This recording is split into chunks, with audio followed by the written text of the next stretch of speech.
And we welcome, I hope it's doing the right thing, but if not, we'll find out in an hour. The last week was the introduction to the Tanya class, and we learned about what the Tanya is about. As the Alter Rebbe, the founder of Chabad, known as the Alter Rebbe, is putting it that he's basing it on the verse in the book of Devarim, in the book of Deuteronomy, that the Torah, the word that I, God, is commanding you, is very near you, and it's within reach. Bificha uvilvavcha la'asei, in your mouth, in your heart, and in action. That it's within reach in the three garments of the soul, which we're going to learn about in a few weeks. The three garments of the soul, which are thought, speech, and action. That it's very easy to, I don't know if the word is easy, we'll discuss that as well, but it's within reach to fulfill, to accomplish Torah and mitzvahs. So the question is how? And if one could appreciate that it's easy to do, when my wife tells me do something, okay, I don't like it, but I'll do it anyway. Or she will tell me don't do something, maybe I won't like it, but I'll do it. Say you love me. Okay, I'll say it. I do or I don't, that's secondary. As long as I say it, it's fine. But how could Torah command that it's very within reach in our heart, meaning in our love, in our feelings, to love and to want the right thing? How is it possible? And also, how do we overcome temptations? That's what the book is about. So today, as we decided last week, that at times we're going to learn in the text, and then it will follow by discussion.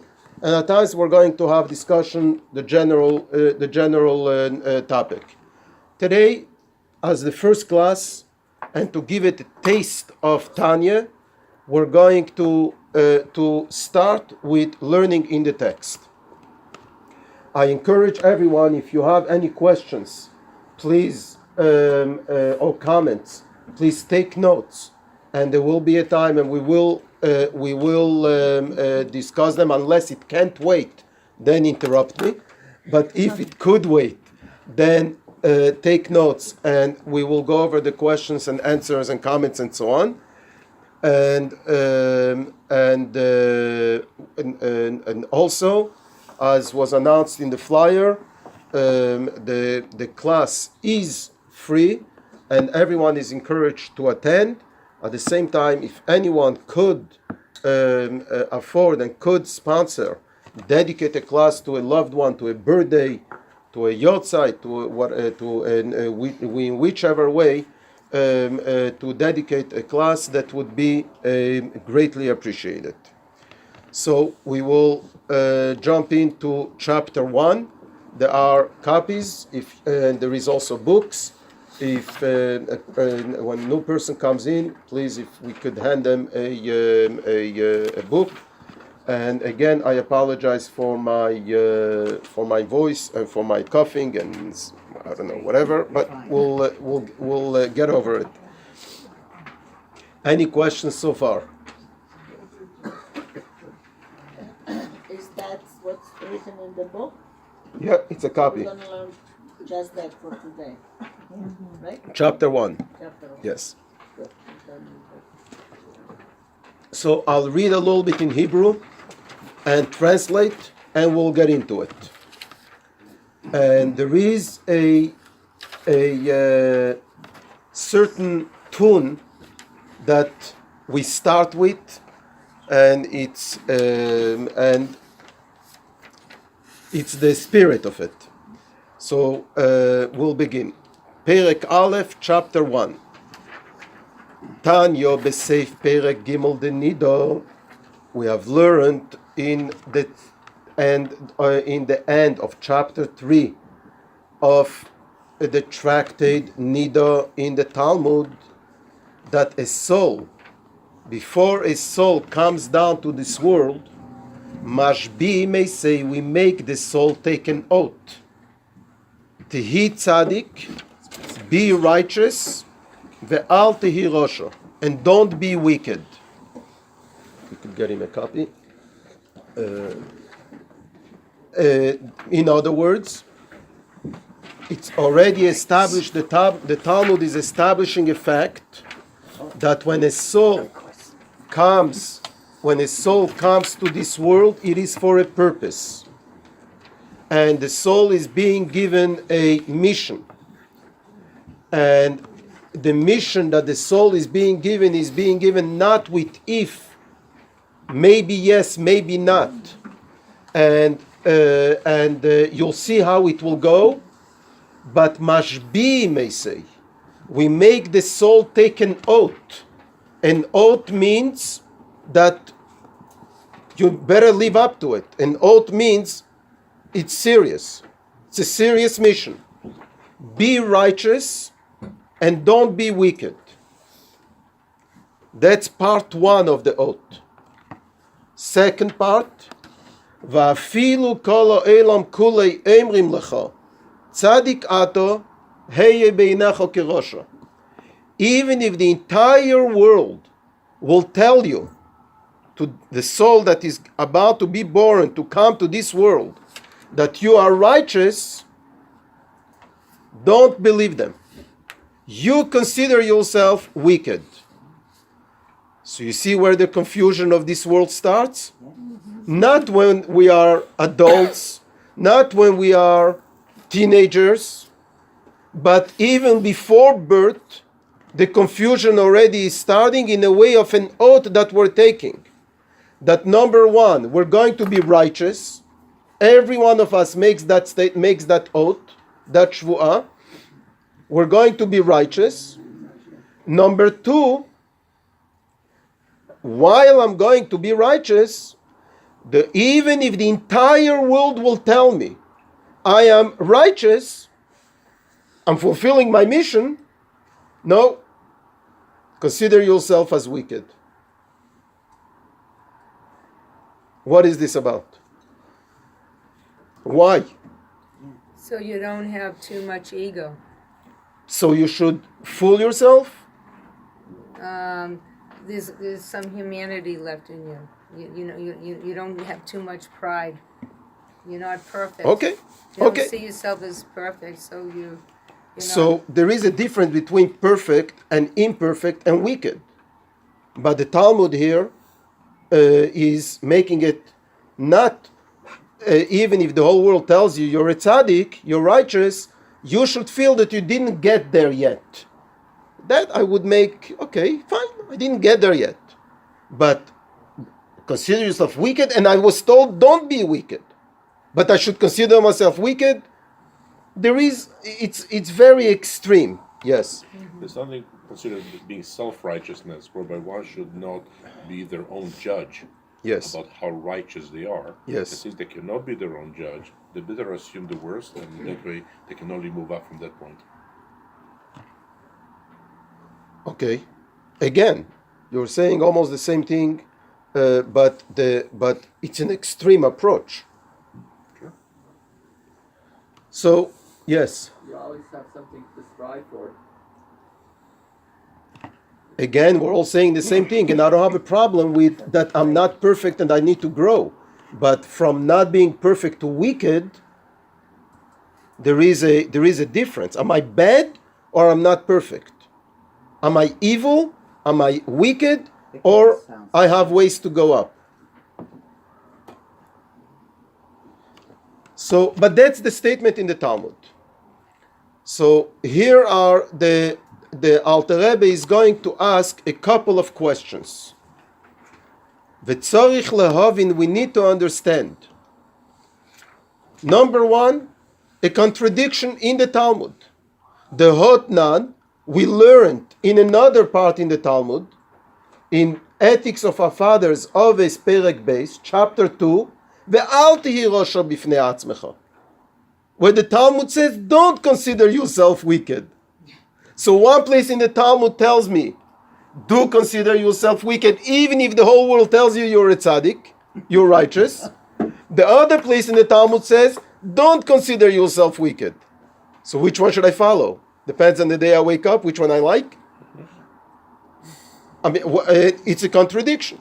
Two teachings in the same Talmud, the same Torah, that is contradicting itself. Can I ask a question? Yes. What do you consider yourself? Who, me? Yeah. Could you give me your number? Exactly. You're tzaddik? My wife is not here. She just came in. She just came, so I can't answer the question. I know Yes. that. I know. I can't answer because if I'll tell you the truth, my wife will start yelling, and she will say it's wrong because she considers me as a tzaddik, and I don't. So that's a disagreement we have since day one we got married. I tell you why I asked. When I learned Tanya 30 years ago, the rabbi that taught us, he said that he is not a tzaddik. Everybody says he is, but he said, no, I'm not. That's why I asked. Well, how? I'm just teaching you the first 3 lines of Tanya, where it says that even if the whole world tells you you're a tzaddik, you should. Yeah. So I should tell you I consider myself a tzaddik? Yeah. Yes, I consider myself a tzaddik. Sounds unlawful. But isn't it supposed to be in a marriage that we think our spouses are great and Yes. they're not, then it's a good marriage, right? At least we try. So that's question number 1. Question number 2.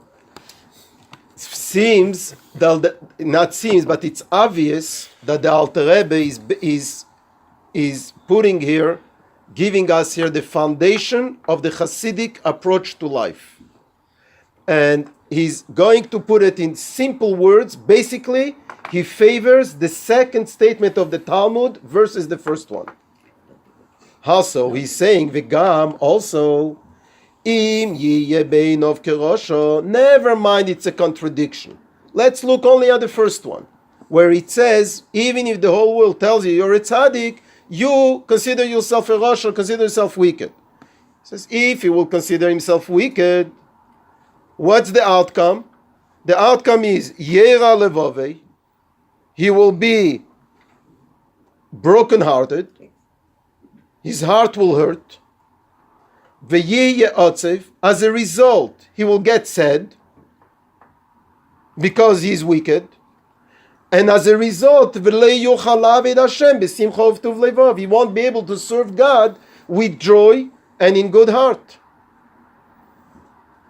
Because he will be negative, depressed.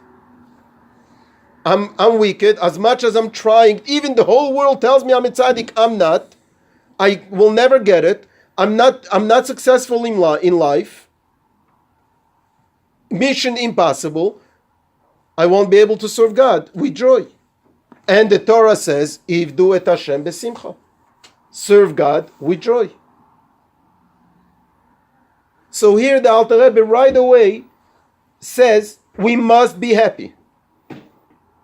If I'll consider myself wicked, what's the purpose? All it will do is, it will put me down and I won't be happy. If you won't be happy, then we're not serving God accordingly. So what's the purpose in that statement, consider yourself wicked? And again, all the comments that were said earlier here are that we should not view ourselves as perfect. We should always view ourselves that there is room to grow. I don't have a problem with that. But to view ourselves wicked, there is a difference between not perfect and wicked. I'm not the most perfect parent. I'm not the most perfect rabbi. I'm not the most perfect husband. Not the most perfect wife. But I'm not bad. I'm not evil. Why evil? Why that extreme? Where does that get a person? The other extreme is ve'im lo yera levave klal mizeh. If the person will get accustomed to it, what is to Jewish guilt, I'm not good. I'm bad. My mother told me many times that I'm bad, and she is right, and I am bad. So im le'er alvave klal mizeh, and as a result, I will not I will not take it to heart, I will not feel bad about being wicked, then what's the outcome of that? Then I won't care. Then I'll learn to live a double life. On the one hand, I do what I'm supposed to do. On the other hand, I'm doing wrong, and I'm happy with it. And next, fine. So we learn to live a life that is mixed up, without a purpose. So in other words, what the Alter Rebbe is asking here, what is good in that statement of the Talmud, of that oath, that a soul is taken before coming to this world, that we should consider ourselves as Rasha, as wicked. What good comes out of it? Basically, no good. Everything is bad. There is no positive outcome of it. So why? Why is God making us taking this oath? And this is the purpose of life, obviously. If this is the oath that a soul is taking before coming down to this world, excuse me, then obviously that's our purpose in life, to be righteous and to consider ourselves wicked. Why?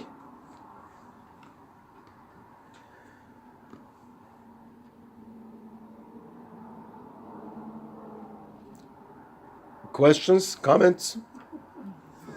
Can we do something that we think is right but is wrong? I guess.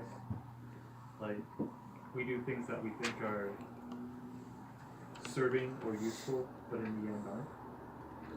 Can we do things that are useful? Or you think you're doing something right, like righteous, but you're not. You've Yes. done something horrible. Is it possible?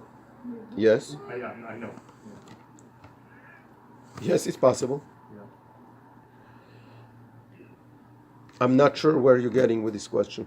I'll talk to you after. Okay. Or to Mrs. Levy.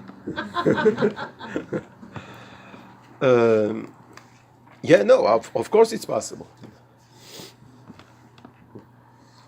Okay, so the Alter Rebbe is continuing and is introducing the next 18 chapters with the following. Acho inyon ki hine motzinu bigmoro hei chalukes. Before understanding this oath and the purpose of life of wicked and tzaddik and righteous, says we need to understand what is righteous and what is wicked. Makes sense? So he says the Talmud speaks about 5 categories around this issue. Tzaddik v'tovlo, tzaddik v'ralo, rosho v'tevlei, rosho v'ralei, u'beinuni.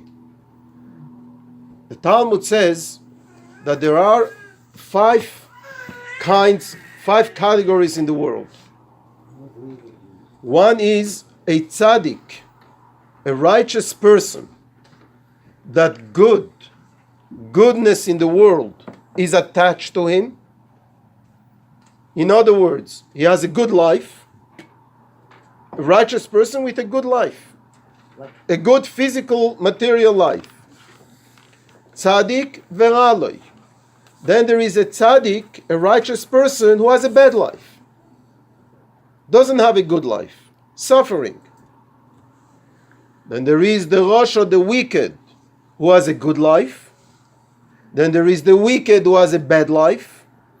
And then there is the Beinuni, the intermediary, the middle person.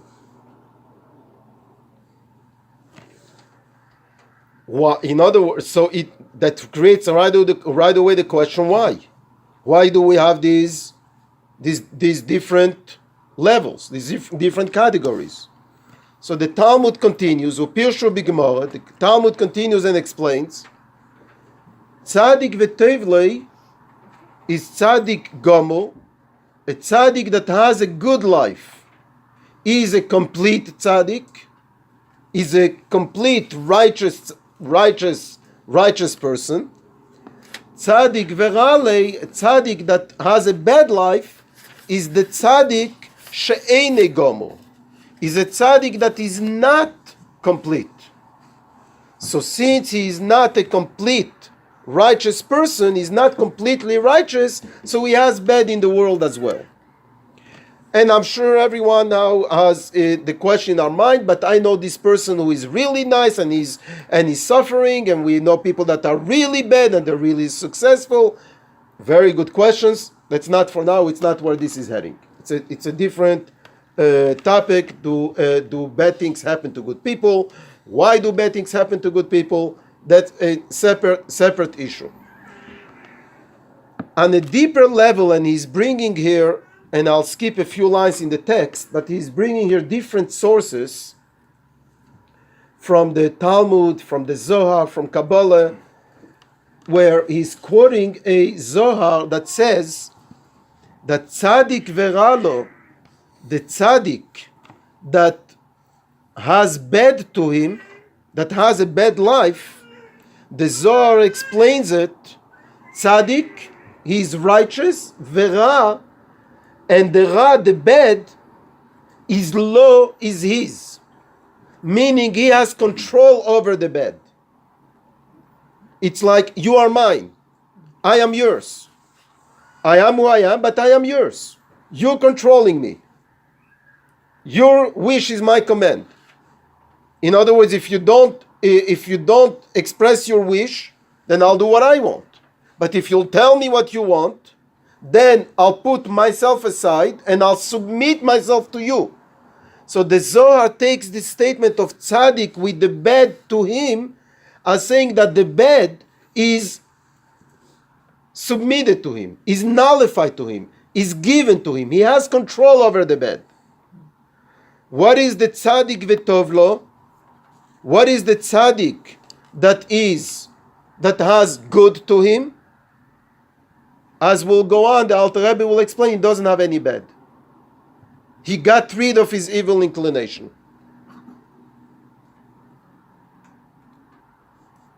Why are you laughing? No, completely. How can they get rid of it completely? Completely? Really? Then they're perfect. Okay. Okay, you and I will work on not the complete part. Okay.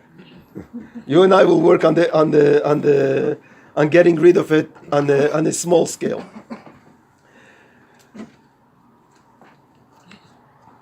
The Gemara, the Talmud continues in another place in end of chapter 9 of Brachot, and has a different definition of what a tzaddik, what a rosha, and what the intermediary are. And saying the following: tzaddikim yetzer tov shoftan.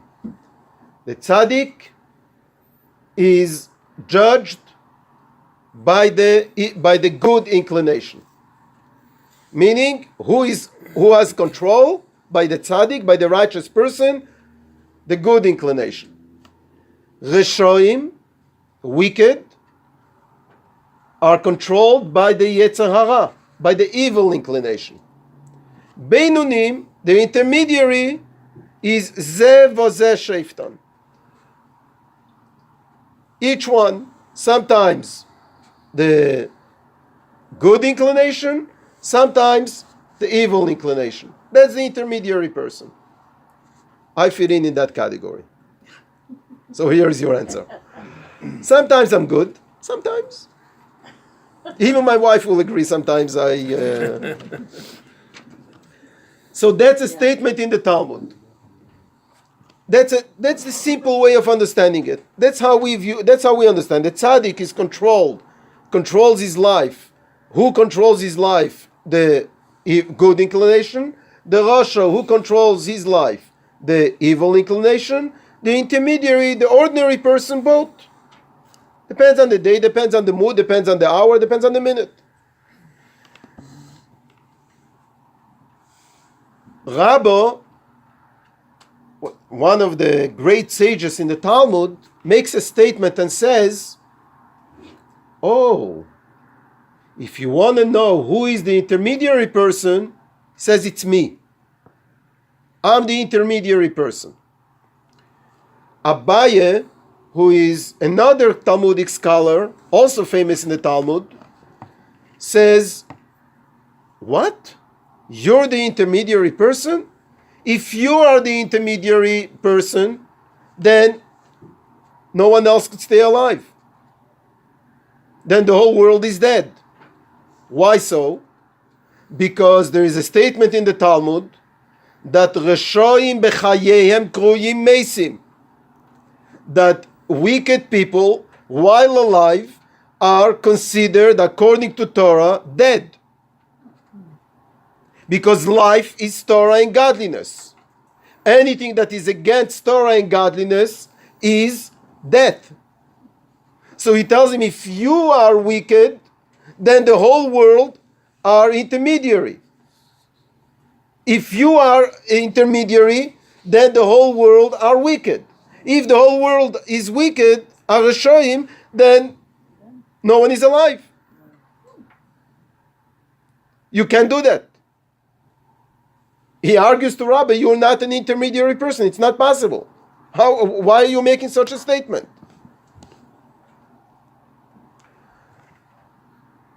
So the Alter Rebbe is asking, he wants to understand what is this dialogue? It's a beautiful story, we go over it, but what did Rabbi think? What is Abaye telling him? What is this? And what is these differences in the commentaries of what is a tzaddik, with the good to him, with the bad to him, the Rosho, the wicked with the good to him, with the bad to him? What is this all about? What are these definitions and these categories? Then the Alter Rebbe is bringing another statement that creates a big question. Job, many of us will remember the concept of Job in the Torah, that he suffered a lot. He had a lot of suffering, and he made lots of statements. There is the book of Iyov, the book of Job, and the Talmud says that he made a statement to God and says, God, no person in this world should be punished, because you have created righteous people, Ribeinu Shalaylam, creator of the universe, Baraso Tzadikim, you've created righteous people, Baraso Reshoim, you have created wicked people. So no one should be punished. Why are you punishing people because they're bad? Why are you giving reward to people because they're good? You've created wicked people and good people and righteous people. His friends, his colleagues answered to Job and told him, it's true that God created evil people and good people and righteous people, but he also created the Torah as a counterpart to the evil, as to overcome the evil. But nonetheless, the statement is that God created righteous people and evil people. The Alter Rebbe is asking a question. There is another statement in the Talmud, a contradiction, that before a person comes down to this world, before a soul comes down to this world, God decides this soul will be wise, this soul will be not wise, this soul will be successful in business, this soul will not be successful in business, and so on and so forth, about natural things about the person. But one thing the Talmud says God does not decide. What is it? Righteousness or wickedness. Tzadik verasha lo ka'amar. God does not say if you'll be righteous or you'll be wicked. That's where free choice comes in. Everything else we don't have a choice. We'll have so much hair growing, less hair growing, we'll be short, we'll be tall. That's not within our choice. But righteousness or wickedness, there we have free choice. There God doesn't mix in. And that makes sense with the original oath, where God is saying, now, I don't mix in, but I'm making you make the oath you should be righteous and don't be wicked. Fine. But how does that fit with the statement of Job, of Eov, that he says, God, you have created righteous people, you have created wicked people. God does not create righteous people or wicked people. God creates people to choose between good and evil. As it says in the first book of the Torah, in the book of Bereshit, in Genesis. What God said to Adam and Eve. You should choose between good and evil. I'm not going to choose it for you. So why is Job saying, you have created good and evil, you have created righteous people, you have created evil people? Let's continue one more, and then we'll open up for discussion. Now, so basically what the Alter Rebbe is saying here, we are confused. What is a tzaddik? What is a rasha? What is a righteous? What is the definition of righteous? What is the definition of wicked? We have different interpretations and confusion. Rabbi is saying he is an intermediary person. Abai is telling him no. So the Alter Rebbe, and there is contradictions. Now the Alter Rebbe says, let's understand what is the definition of the intermediary person, and this entire book is called Sefer Shel Benonim, the book of the intermediary. The book of Tanya is the book for the ordinary person, for the intermediary, for each and every one of us. What is the intermediary? What is intermediary? What is a normal person? So the Alter Rebbe says, certainly, it's not one who has half sins and half mitzvahs, and half good deeds, half merits. Bevadai eno mechatza zchuyot umechatza avonot. It's certainly not half and half. The way we interpreted a few minutes ago, one day like this, one day like this, one day I feel like doing a mitzvah, another day I don't. That's not the intermediary. Why not? Why certainly not? The Alter Rebbe says, being humble does not mean being a fool and being a liar. If Rabbi is a true scholar of the Talmud, of the Torah, is thinking, he's saying, Kegon, Ana Benoni, he's saying, I am an intermediary person, he knew that he was not a half sinner. He knew that he was studying Torah all the time, to the extent that the angel of death could not take his life, because he was learning Torah all the time.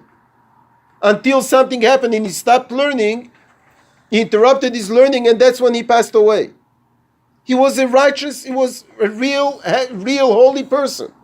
So just to make a statement, I am humble and I am wicked, I am a half a sinner, that's not what the Torah is saying. Torah is not saying be a liar, fool yourself. He knew that he is not a sinner. He knew he was a holy person. He knew he was not the ordinary person. So it's impossible that he made a mistake to think that he's the intermediary person in the world, and he has half sins and half mitzvahs and half merits. Certainly not. So then what is a Beinoni? So what is the intermediary person? If Rabbi thought he was the intermediary person, then the intermediary person is something more than just the ordinary person that we know. So what is the intermediary person? Further, the Alter Rebbe continues and says, there isn't such a thing as an intermediary person, or as a wicked person, or as a righteous person. Excuse me.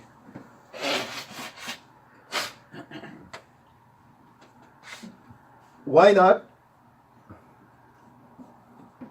And that's again one of the foundations of teachings of Hasidus and philosophy of Chabad.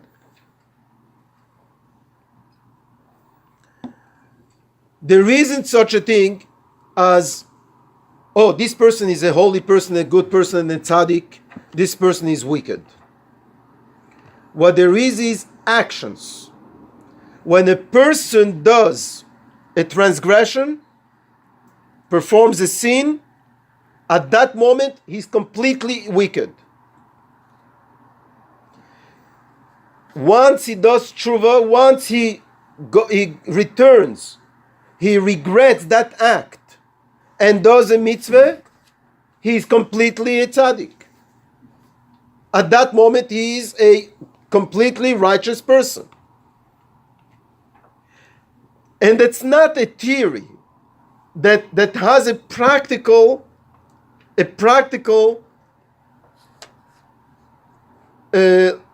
law in the Torah that follows. Here is a scenario that the Talmud brings. A person that is known to be wicked, a murderer, a worst of the worst, comes to a lady and says to the lady, "You want to marry me?" And she says, "Yes, maybe. Okay, yes, I am." So he tells her, "I'll marry you. Harei at mekudeshet li. Here is the ring, and you are sanctified unto me. Al menat, on the condition that I am a tzaddik gamur, completely righteous." Now, 10 minutes ago, this person committed all crimes. Ate treif, Yom Kippur, Shabbos, nothing. Completely, the worst of the worst. And he tells her, she takes the ring, she says, "Okay. Now, are they married or not? Let's take a vote of the Holy Council here." You need a rabbi to bless, You can just give a ring. There was 1,000 rabbis there. Was it Jewish? Chuppah. There was a chuppah, everything was there. Did he pay city Everything was there. Yes. Are you a dean? Yes, there were witnesses. Witnesses. Yes. So based on what you just described, Uh-huh. it's legitimate, because at that point in time, he had a good intention, he didn't do anything How do you know? Okay, he didn't do anything evil. Okay, but how do you know he did something good? But, How do you know that but he he... didn't do anything bad. So He the just Talmud says, "Harezu safek mekudeshet." Yes? If he was doing it out of the will, he wouldn't have it on condition that he's a tzaddik, so it's not really a heartfelt feeling. Okay, sorry. She told him, "I'll marry you if you change, if you become a tzaddik." And he says, "I'm marrying you because I'm a complete tzaddik." And then, and a half hour later, he found someone else and murdered someone else. Oh, he murdered her. Oh, he murdered. Well, if he murdered her, there is no more issue because they're not married anymore. But the question is that marriage a marriage or not? The answer is, the Talmud says, maybe.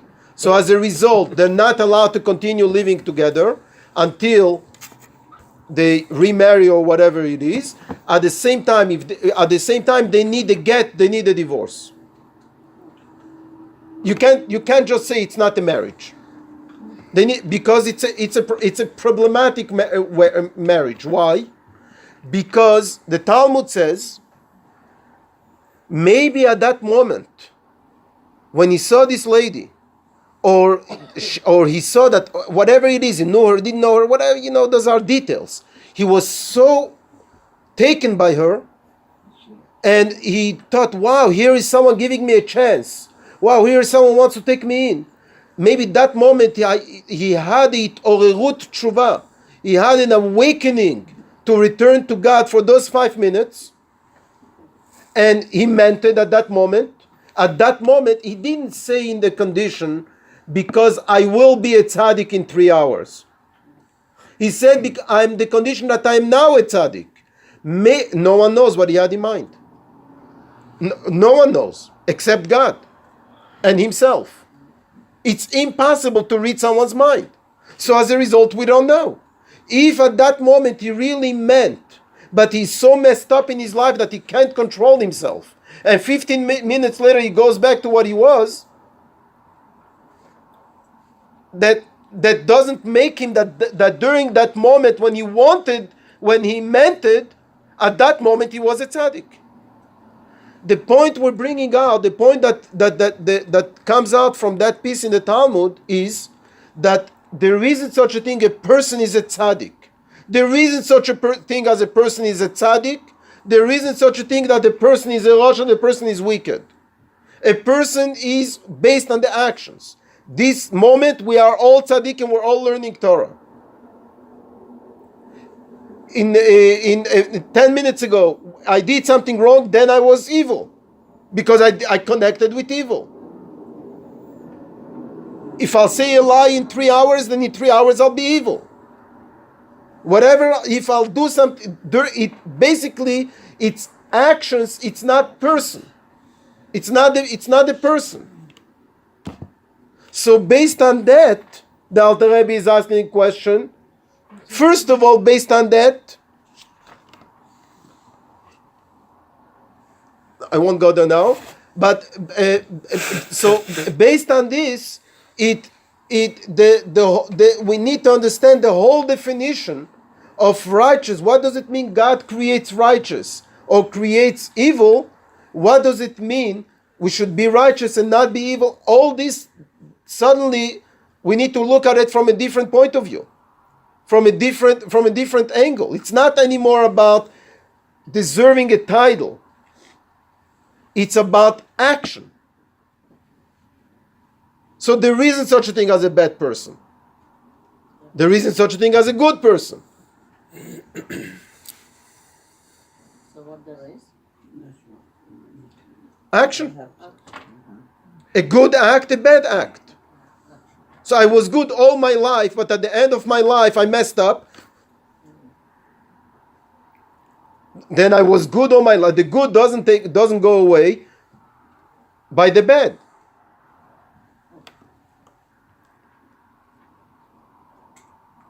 So what we're seeing here is in the first page, right here in the first page, what we're seeing here is a whole different approach to life and to purpose of life, and where the Alter Rebbe is heading here to deal with who we are, what we are, and how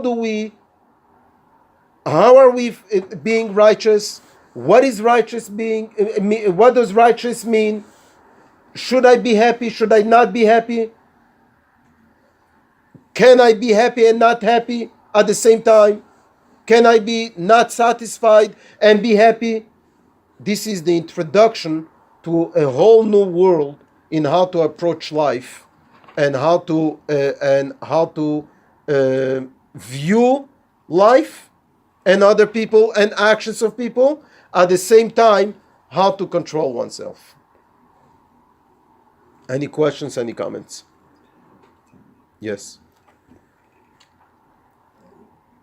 This may be along the same lines or may not be, and I'm looking for clarification.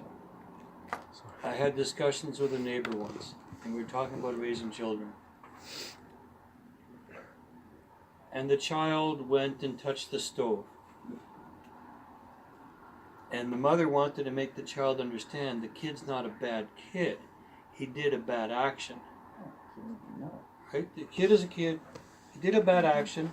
He burned his hand on the stove, or he smacked his brother, whatever it was. So she was focusing on the behavior of the kid and not defining the kid by the behavior. So getting back to what you're saying here is what the Alter Rebbe is trying to suggest to us, or point us to. Are we kind of the sum of all our actions? You know, let's say in life we have 100, we have a total of 100 actions we can do, just for argument's sake. And we might have 87 good actions and 13 bad actions. Just to work with me. At the end of the day, when we go see Hashem, is Hashem going to do like a mathematical average? Well, you did 87 good ones, you did 30 whatever bad ones. Or is Hashem not going to define us? Even ourselves, and we're trying to manage ourselves in our lives, should we be looking to, maybe this is the crux of it, should we be looking to define ourselves or not worry about a stupid label and focus on our behavior? Do you see what I'm trying to say? Like, do you look Yes. at the label or do you look at the behavior? Don't worry about the label. 100%, and that's definitely an outcome of what we're learning. At the same time, we are being told in the oath, be righteous, don't be wicked. The Talmud does describe definitions. Rabbi does try to classify himself. So we do need to.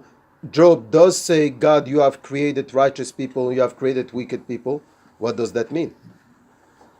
So that according to that statement, God does create bad children and good children.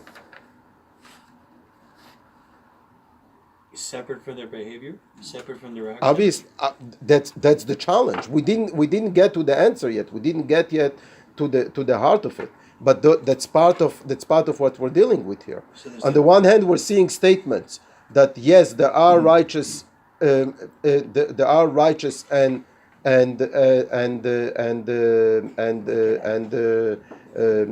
wicked people, intermediary people. At the same time, the Alter Rebbe is saying it cannot mean just the way we look at it because it depends on the action. So basically, we're playing yo-yo with ourselves all the time. 1 minute I'm righteous, 1 minute I'm not. Double personality. That's the challenge. Is it a question of basic inclination and then your behavior? A person may be through genes, through upbringing, through whatever, through neshama, you're given a good neshama. Through neshama, genes, or upbringing, you have a wicked mentality. So you have your mentality, your basic orientation as the person is this. How you execute your life is a different story, regardless of what your source is. Is it something, that kind of tension? So if I understand correctly, what you're saying is there is two kind of righteous and wicked. There is a certain kind that, yes, God is creating. At the same time, we still have the choice. Nature versus nurture. Some are born by nature good people, some are born by nature bad people, but some are born by nature giving people, some are born by nature stingy, but everyone, bottom line, needs to give. Yes, that's where it's heading there. That's it, of course, it's where it's heading. And yes, genes and in chapter 2 we're going to learn how parents have a say in what kind of soul, to a certain extent, what kind of soul their God should give to their children. To a certain extent they don't.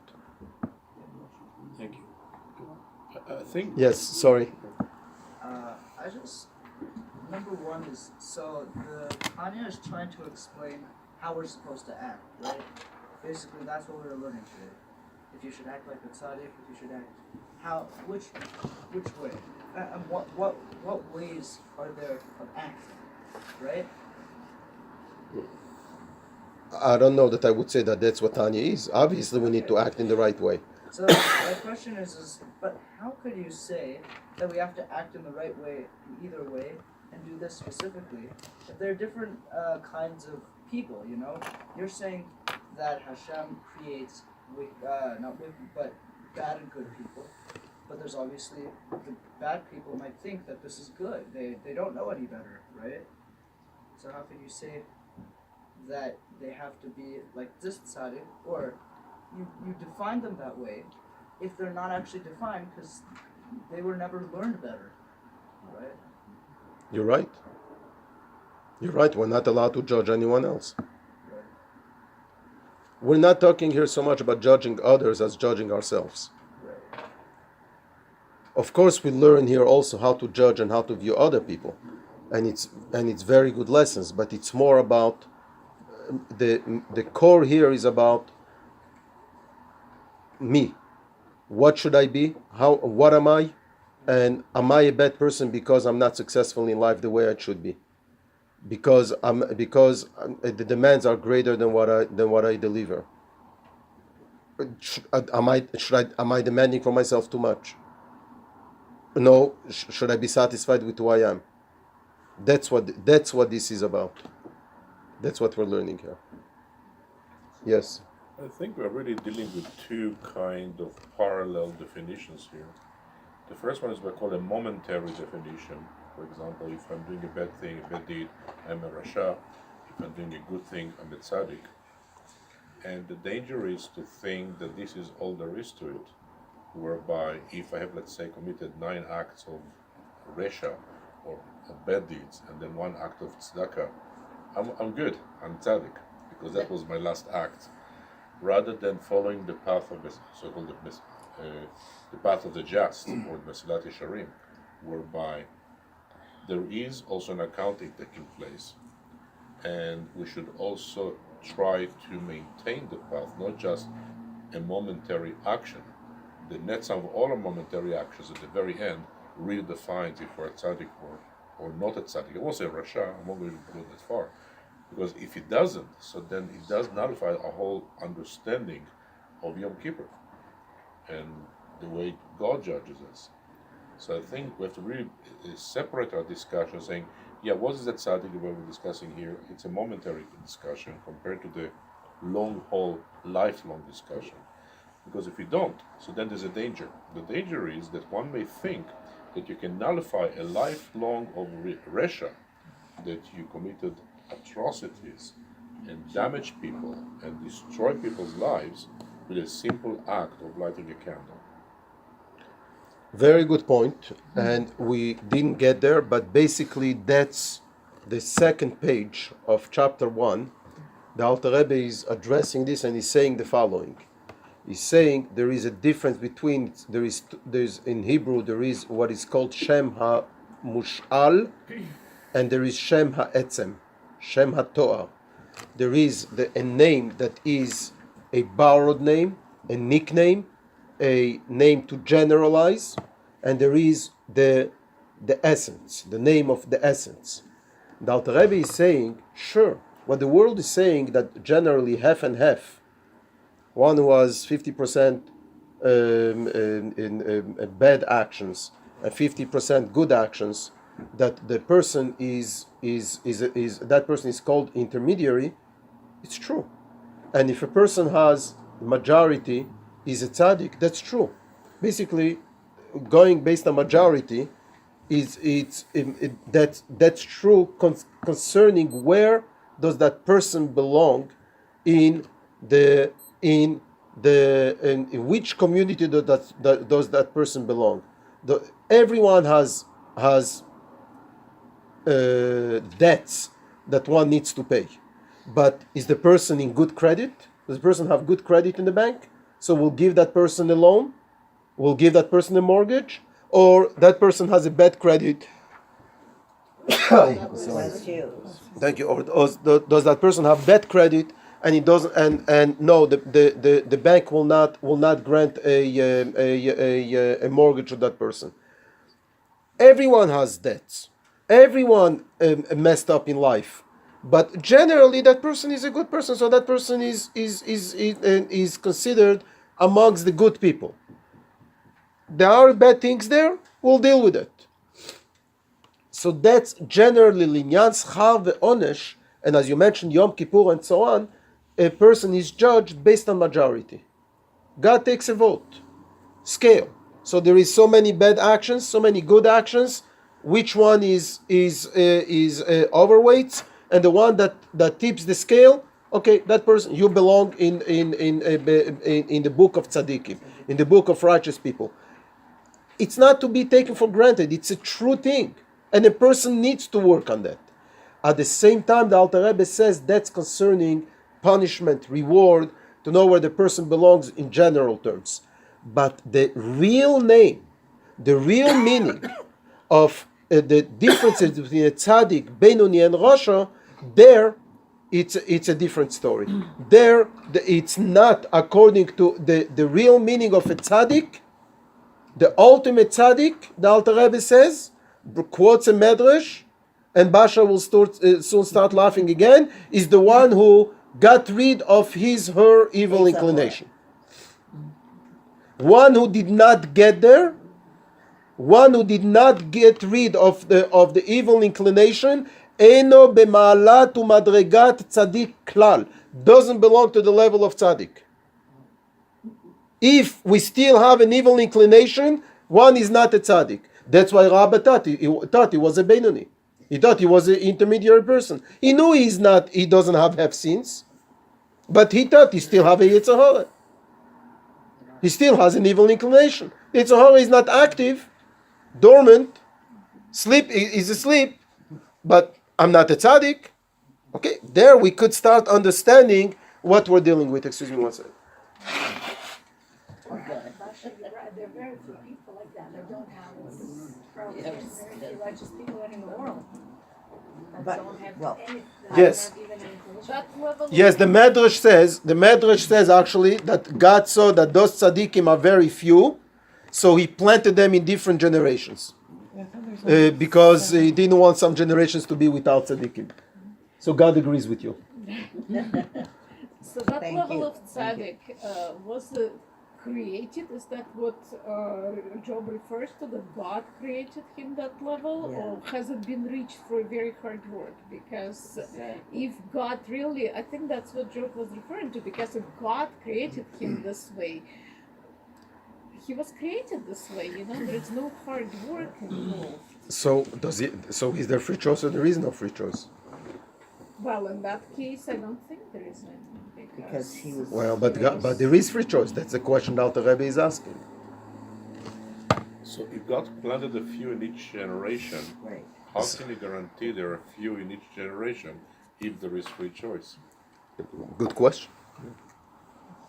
I'll Good come question. Back to you on that one. What? I'll come back to you on that one. Come back by all means. That's all part of the. This is all part of the confusion that we're having here. And it's very confusing. And how many times do our children tell us, "Well, that's who I am"? How many times do we tell ourselves, "Well, that's who I am. I can't change"? No, but this we could understand that we are supposed to work on ourselves, and that is a free will, and the hard work we tell us to our children. And do we have free will? Ourselves. We do. Oh, we do? Yeah. In every case? Okay. No, not in every case, but to do something, to work on something.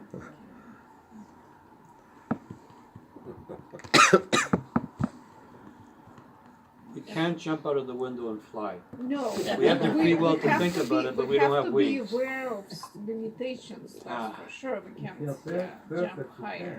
That's what the Sorry? Bible says. If you're perfect, you can fly. If you are perfect, you could fly. There is a Hasidic saying that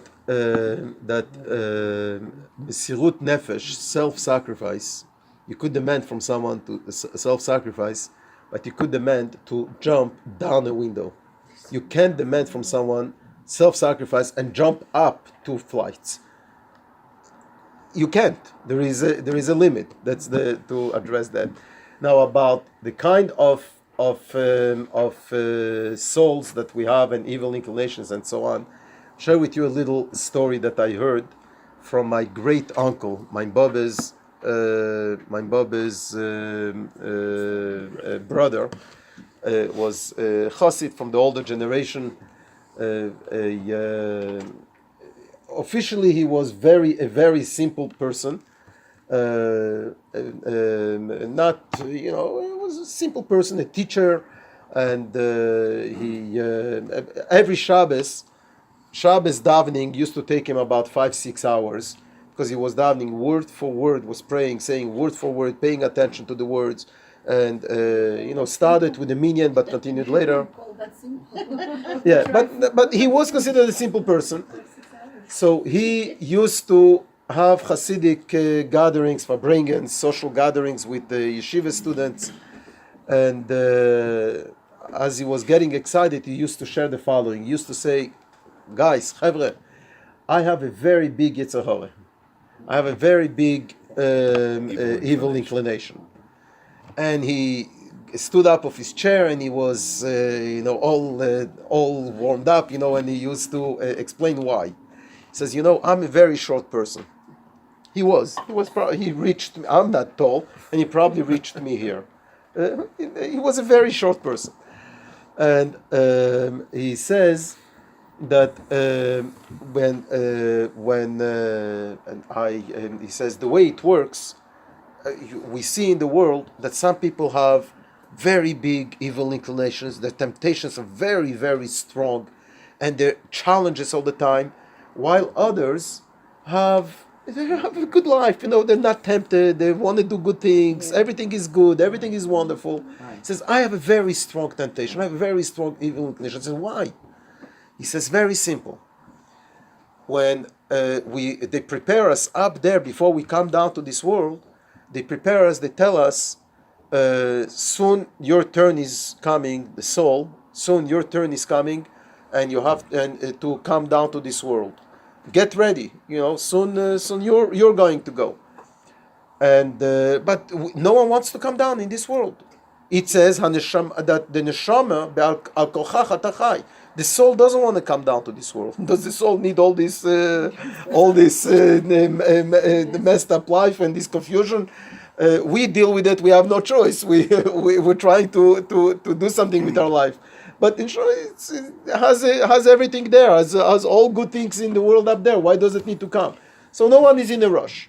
But then the mother goes into labor, and we need a soul because the baby is coming out. Baby is coming out. We need a soul. There is no time. Everyone is rushing. The doctors, the nurses, everyone is rushing, and up there also they're rushing to get a soul to that body. So they grab it. Go, quick, go. So the soul is about to go down, and on the way, as the soul is about to go down, the angel is saying, hey, stop, grab an evil inclination with you. Grab one with you, because you can't come down only as the holy soul from God. You also need to have the evil inclination, the godly, the animal soul that we're going to learn about in the next few weeks. You need to grab one with you as well.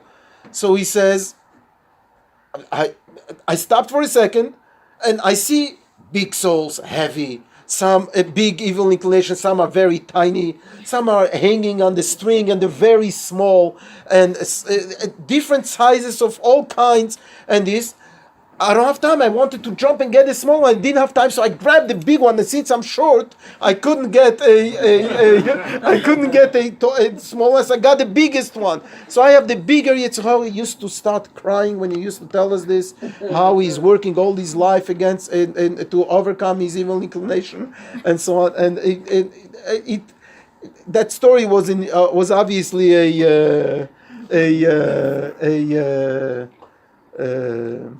what do you call it? A dimyon, Imagination. not imagination. It's like to make it fun or whatever. But this person really felt that he has a real big yetzer hara, a real big evil inclination that he has to deal with, and he put it in a humorous way that he's short, so he had to grab a big one that is holding on from the same size, but he couldn't reach, so he got the big one. So we all get different kinds, and that's part of what God has created. So I'm giving you a preview of where it's heading. Yes, we all have different challenges, but we all have free choice. Okay? Thank you. No, we have to work on our Yetzer Tov. No, well, to overcome. Yes, overcome, but we should work on overpowering our good inclination over the bad one. Thank you. You could take the copies. I want to make a little.